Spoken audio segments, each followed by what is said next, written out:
Have you ever had a life-changing experience? And when I say that, I'm very aware that I might be asking you to reflect back on something less than positive, tragic even. And that's not my goal. I don't want you to suffer.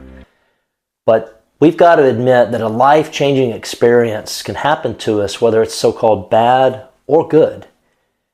Bad could be a fatality or loss of a loved one, loss of a relationship. Good could be the gain of a loved one, like a childbirth. I had a life-changing experience, and I wanted to share just a few minutes with you and tell you a little bit about this life-changing experience in case it resonates with you at all, and perhaps it can help you. That life-changing experience for me was a weekend. It was a men's weekend in particular, and it was a weekend I didn't even think I needed. Why in the hell did I need a weekend? I had a whole lot of stuff figured out. So the backstory is, I was asked by my boss. I was in corporate America at the time working for Shell. And I had a boss who actually, he liked me, he believed in me, he cared for me. And that is a blessing. This boss asked me to go on one of these men's retreats, a men's weekend. It was called the Mankind Project, and they had done weekends. It was a big international organization, et cetera, et cetera. And he asked me not to really look into the organization, not to Google it, because there's pros and cons, there's everything on the internet. But he asked me to just trust him and trust the process and go to the weekend. And so naturally, I said, I'll think about it. He asked me not once, not twice, but 3 times. The truth is, I didn't want to go on a weekend. I didn't need a weekend. Why would I do a weekend? A men's weekend. Sounds weird. Sounds strange. I had gone through life's hard challenges and come out on top through a lot of grit and grind and determination and discipline. I had been married and divorced. It was a very bad divorce. She wasn't a bad person, but it was just a really hard divorce. And it was a low point in my life. Left my heart absolutely broken wide open. I was lonely. I was lost. I turned to God again, and that was a good thing. I was beyond broke. I should have probably filed for bankruptcy, but I didn't. It was just terrible, and she ultimately didn't make it. She didn't live. She didn't survive. So I'd gone through that, and then I'd met a wonderful woman and gotten married to Abby. And so I was on my way. I had climbed out of that massive debt caused by excess spending, which was all related to the divorce. And I was on my way, man. I had climbed out of all that debt, and I was close to $1 million by the age of 37. May not sound like a whole lot, but the fact that, at 30 I was back at 0, and then at 37 I was close to $1 million. And I say that not to brag at all, because a lot of people have made a lot more money, but I do want to say it because the point is I was on my way, and I want to give other people hope. Because I wasn't some big entrepreneur that made huge money. I had a good corporate leadership job with really good pay, and I lived below my means, and it's the way I'm wired. It's what I enjoyed. But that's where I was financially, and I had also grown up a skinny kid and a little bit sickly with asthma, and just skinny and small. And I had put on some decent muscle. And this is before I went through my neck injury and had the neck cut on, which is I'm about 5 weeks into it now. So I'm mindfully going to get that muscle back if it's God's plan for me, and I hope it is, but it's okay. I'm not totally attached to it like I used to be. But I had muscle. I had accomplished what I'd wanted to accomplish in those kind of some key areas in life. So why did I need a weekend? I didn't need a damn weekend. But ultimately I said yes to that boss who cared about me. And the truth is, I didn't know how to say no. That's the only reason that I said yes. I did not know how to say no to a boss who I've since learned is, of course, an authority figure. I knew that already. But there's almost a tie-in with authority figures and a man's relationship with his dad. We want to please our boss. And that was me. I was probably a recovering people pleaser, to be honest with you. But I said yes to that weekend because I didn't know how to say no. And I went on that weekend in January 2007. It was cold, it was rainy. I had carpooled up with a couple other guys. I since realized that We didn't carpool for environmental reasons. Sure, maybe that was 1%. But the 99% of the reason that we carpooled is so that we didn't get pissed off and leave that weekend. We carpooled and we surrendered our keys. We did more than surrender our keys. We surrendered ourselves. We surrendered our lives. Men met me on the road, and they met me with stoic, solid energy. Their goal was to mirror for me what I was projecting out, which was fear, scared, agitation, mild anger. I was in the unknown. And I was thinking to myself, it felt like hard energy they were giving me.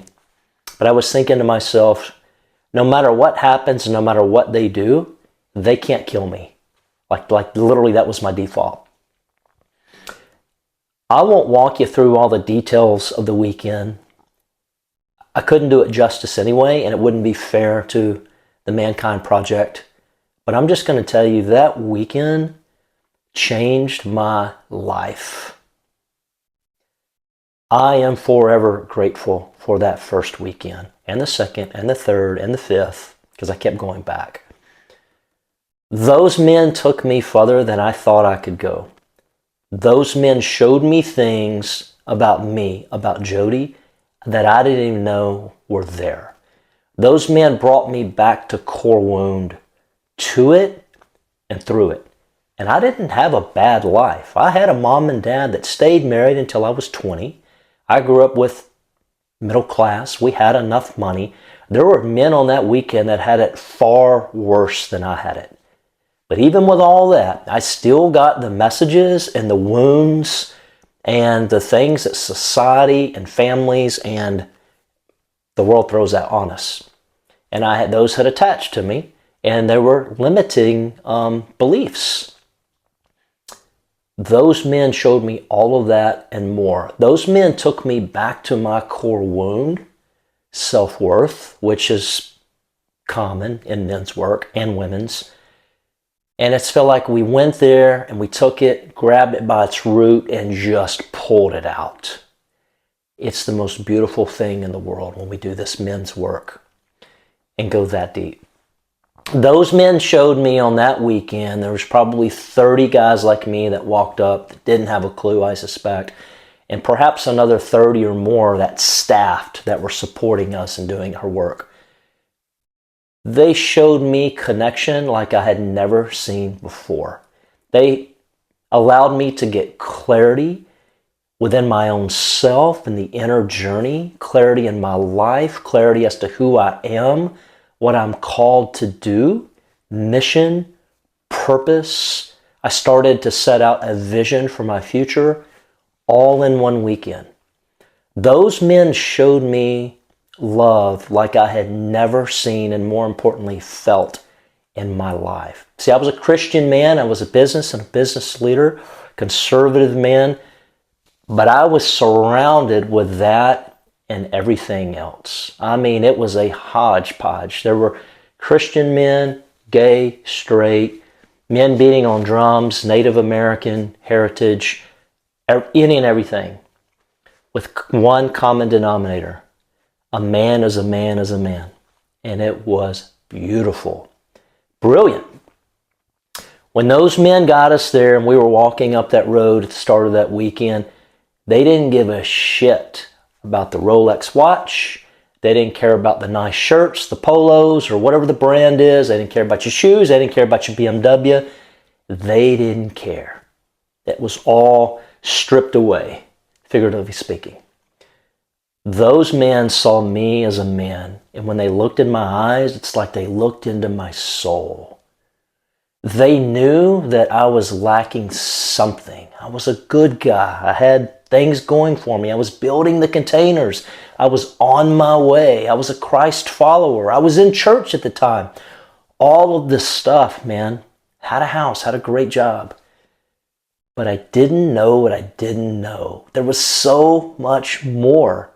And these men, they took the veil away. They pushed back the curtain. They taught me for perhaps the first time to stop looking out there for love and joy, peace and connection, satisfaction, fulfillment. Such a big word for me now. They taught me how to go inside. I had read my Bible cover to cover. I'd been in multiple churches. I was serving in a church. It's all good stuff for the most part. But these men taught me how to really look within and go inside. These men taught me God is not out there. God is inside of here. That weekend set me on fire. I got such purpose and passion to unlock potential in my life out of that weekend. After that weekend, so I was an emotional mess in a good way after that weekend. I couldn't believe what I had gone through myself, how powerful and beautiful. No plant medicine, no drugs, just men who knew what they were doing. Processes in order to go deep to do what needs to be done. It's the rite of passage.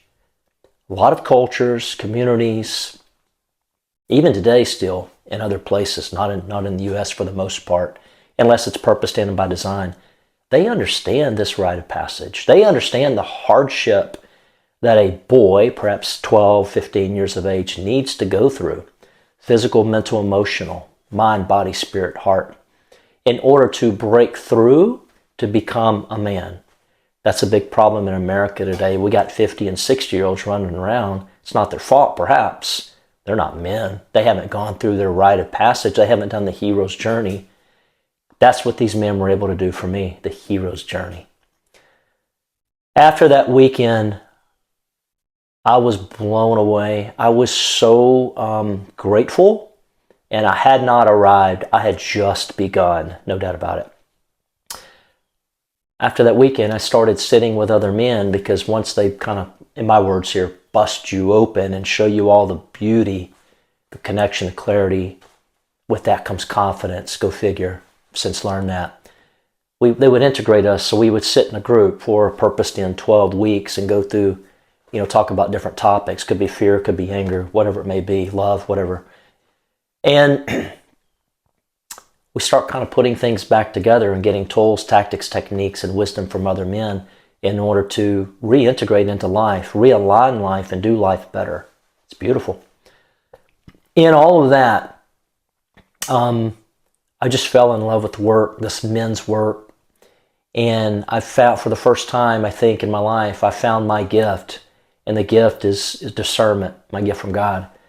And so what I realized is when a man started talking, I could just sort of see things, feel things. I knew where to take him. I still do. I knew what questions to ask that man to get to root cause. And what I've since learned after close to, since 2007, doing this work nonstop for the most part, that man's got the answers inside of him. And he also needs to get to root cause. If you're really going to solve an issue, a problem, porn problem, which I had my issues, it wasn't porn, but a porn problem, alcohol problem, whatever it may be, there's tools and tactics and protective measures to put in. That's all good. But what really seems to work is you go to root cause. You go find that root, that weed that's been implanted so deeply, and go pull that out. You go to and through the wound. And then you come back with your guards and your accountability, your tools, your techniques, your tactics, as you're raising a man's consciousness. When our consciousness is not where it needs to be, in a default place of love, joy, peace, gratitude gets us in a lot of those places, is really one of the quickest ways to get there. When a man does not have a default of that energy, those energies, love, joy, peace, he tends to be in more of a mode of desire, craving. When a man is not yet clear on his purpose, he's outside of his purpose, he's not using his God-given gifts and talents, he will tend to crave and desire more, aka he'll reach for bad habits because he's supplementing. Something is missing, and so he's reaching for something that'll give him temporary, this is women too, by the way, It's temporary pleasure, coffee in excess, alcohol, of course, name it, chasing money. And money's not bad. Coffee's not bad. But the excess of, when it controls us, that's not where we want to be. That's all based in desire and craving, which is below the line energetic emotion. So with all that said, I was able to sit in these groups with men for a long time. In fact, I brought a group into the church after hours, and we circled up, and we didn't talk about soft latte Christianity. Nope, I had no time for that. See, what the Warriors taught me was true authenticity, raw and real.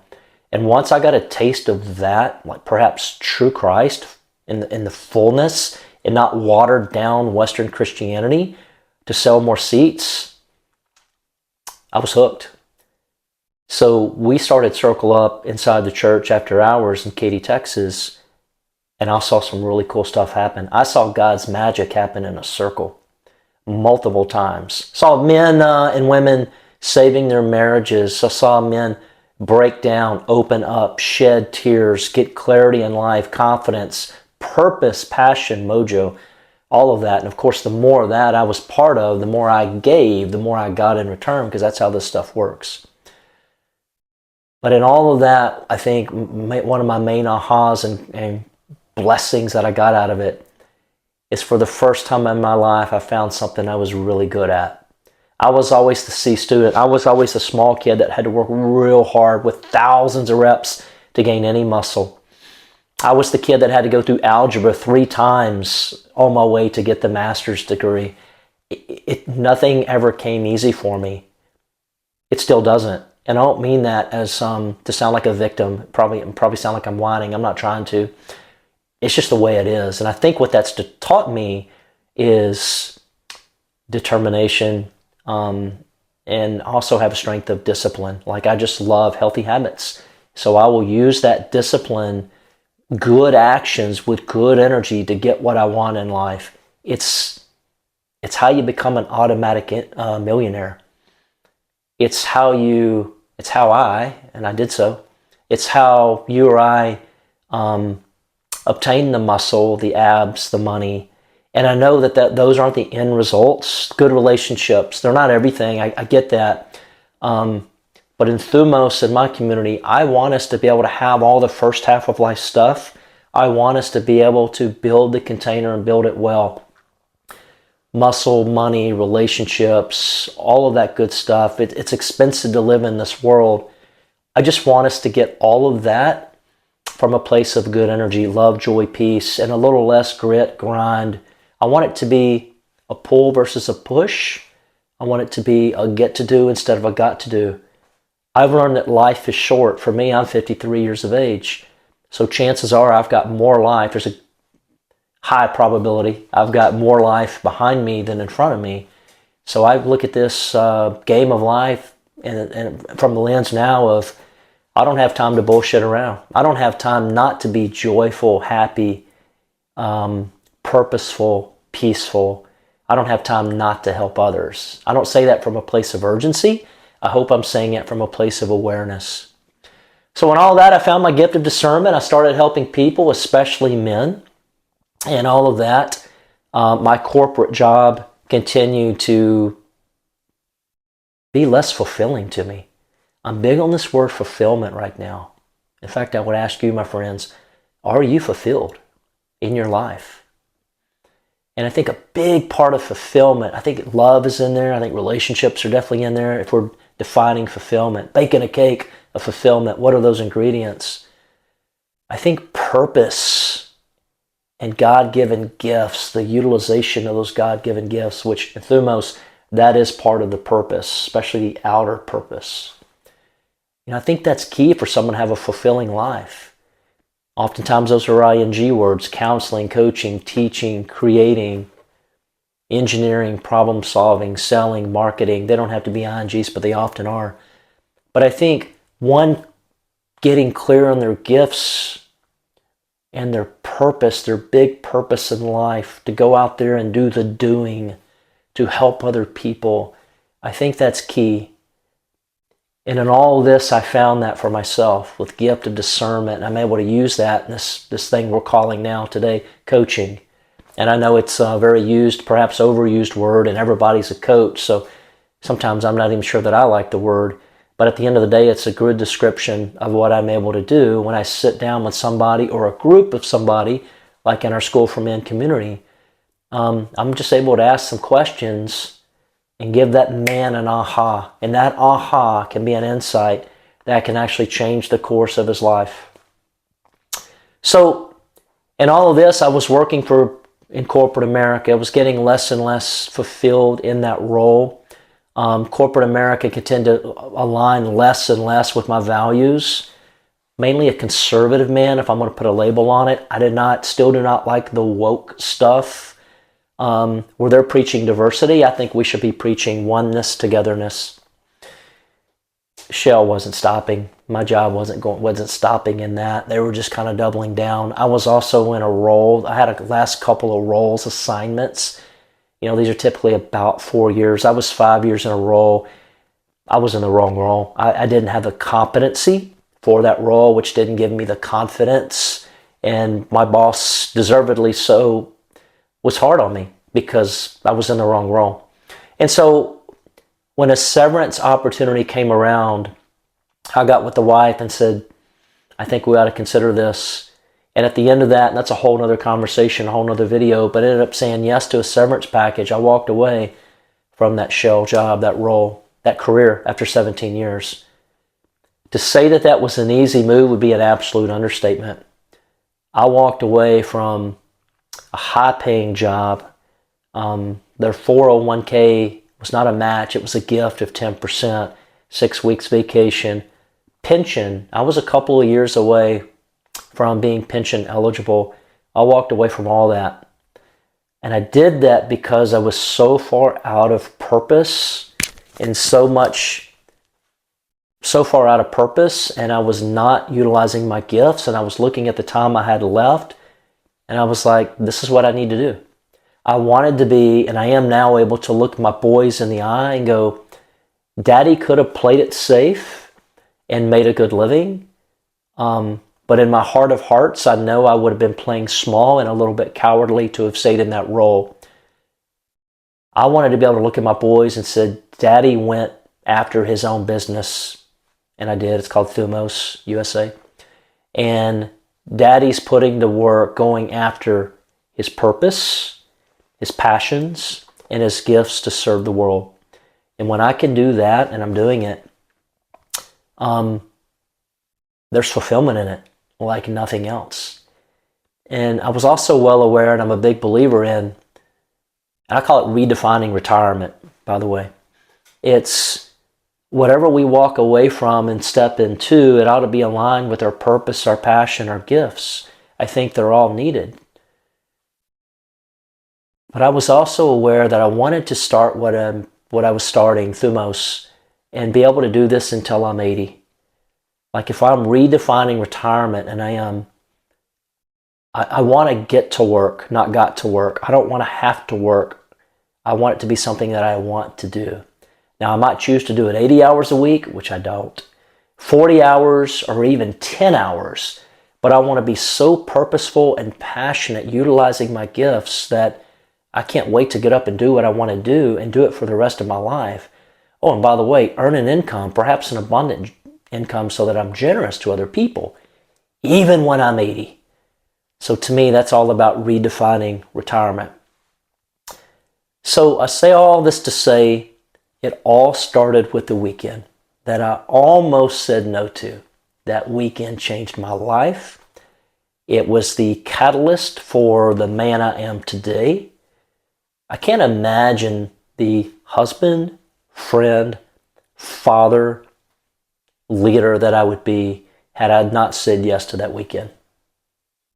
I can't imagine. I have since done, so I did, a handful of weekends more with the Warrior Organization. I did another one from Father Richard Rohr, more of a Christ-centered weekend.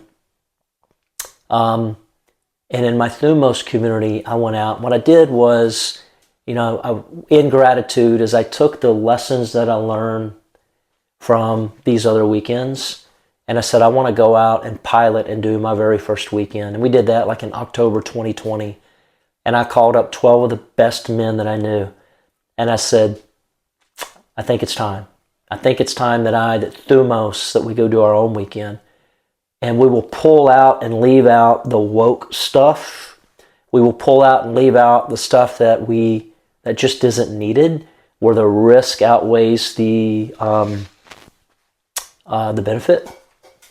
And we're going to put in some other stuff that I've learned in this nearly 2 decades of doing this work and reading, 100 books, whatever the number was. And let's do our own weekend. And we did that weekend, and it was not only good, it was better than I could have imagined. It was the beginning of a dream, a business, a calling, and a new way of life for me. Fast forward, we're about to do weekend number 13. We do these weekends in Texas on 600 acres. There's magic that happens when good men come together. Not perfect, but good men that are ambitious enough to want to do the work. It's not just the outer work. These men are going to look at themselves. We're going to ask questions: who am I? Who do I serve? How am I showing up? How am I doing as a dad, a husband, a father? What's my big purpose, my mission in life? What's holding me back? What have I been through? We ask a whole lot of really deep questions, and we lean in, and we utilize processes to help each other go to and through whatever's holding us back. All to say, men break through on these weekends. So we've got a proven product now. I'm pleased to say over 90% of men come back for more than one weekend. It's that good. The wives asked, when's the next weekend? I see that you're getting a little bit tired or uptight or losing your peace or your mojo. When is the next weekend? Because I don't think that, although they're life-changing, and that's just not me saying that. I've got more testimonies now and I love them. There's a lot of testimonies. But when the wives are saying, when is the next weekend? I want you on it. To me, like, that's the best co-signage that's out there. When the daughter writes the daddy a note and says, you have not been the same since Thumos. Thank you so much, Daddy. I'm loving the new you. And that's happened. It just, it shows me that I'm in God's plan for my life. So we're about to do weekend number 13. It's going to go down. And we roll these out a couple of 2 or 3 times a year. I don't know where you are, if you're a man out there, or if you're a woman and your man needs something. We'll probably do something for the females as well at some point, because the demand is there, no doubt about it. I'm asked all the time. But I'm just right now trying to stay in my lane on the weekends. Like, there's nothing, I believe there's almost nothing I haven't seen, and I'm saying that with humility, but we have seen so much on a weekend, and I'm really talking about damage and pain and hurt, and I truly believe there's almost nothing we can't get to and through, or at least add some clarity, value, connection, joy, peace for that man. Because that's what happens. These men show up on the weekend, and there's some form, typically, of uptight, agitated, irritated, lacking mojo, lacking clarity. What's next? What do I want to be when I grow up? It's almost always some form of that. By the time they leave, they don't want to leave. They want to go home. They can't wait to get home to embrace their wives, their family, their friends. But they actually, in the same sense, they don't want to leave, because they got so much connection, oftentimes like they've never had in their lives. A lot of them smile for the first time, or first time in a long time. A lot of them get it. They all get out of head and into heart. A lot of them most of them find clarity, connection, purpose. They actually come up with a life's purpose statement, a mission statement. And they're just journaling, and so they come home with pages of a journal. We're going to do another weekend. We'll keep doing them. So I don't know where you are, if you're a man out there, if you're looking for more clarity, connection, mojo, purpose in your life. If you want to know what's next, consider a weekend experience. If you're a woman out there and your man needs something, maybe it's your brother, maybe it's your husband. I don't know a man that can't benefit from this. I'm not saying it's the only way, but it is a great way. There's other ways, meditation retreats, plant medicine retreats, perhaps some church retreats. In my experience, they don't go deep enough, but I'm sure some do. But we do this without any drugs or plant medicine. Christ shows up on our weekends, but it's not church. It's real and it's raw, and that's by design. And so these men come off the weekend and they take this new awakening, this awareness and this awakening. Thumos means spiritedness. It's all about waking that man up to his purpose, his passion, his potential. There's nothing small about Thumos. These men come off the weekend and they take all of that Thumos and they bring it back to their church, back to their families, back to their communities, back to their jobs. We have other tools and techniques. I'm certified in Birkman. It's one of the best tools to help a man understand the way he shows up, what his needs are, his stressors. I do that for men and women, by the way. But there's a special place in my heart for the weekend. So if you know someone out there, look us up, thumosusa.com. Leave a comment below. I'll get back to you if you've got any questions. Please don't forget to like and subscribe if you think that this content is worthy. I will keep it going. I know this was a lot about the weekend because I just want to share the weekend that's coming up and how much all of this means to me, because it did change my life and my kids. The ripple effect with all of these men and women, my wife, my kids, the ripple effect is incredible. We will never know the ripple effect from the kind, good things that we do, and bad. But especially the kind of good things that we do. So I appreciate it. Thank y'all so much. Love y'all. Take care.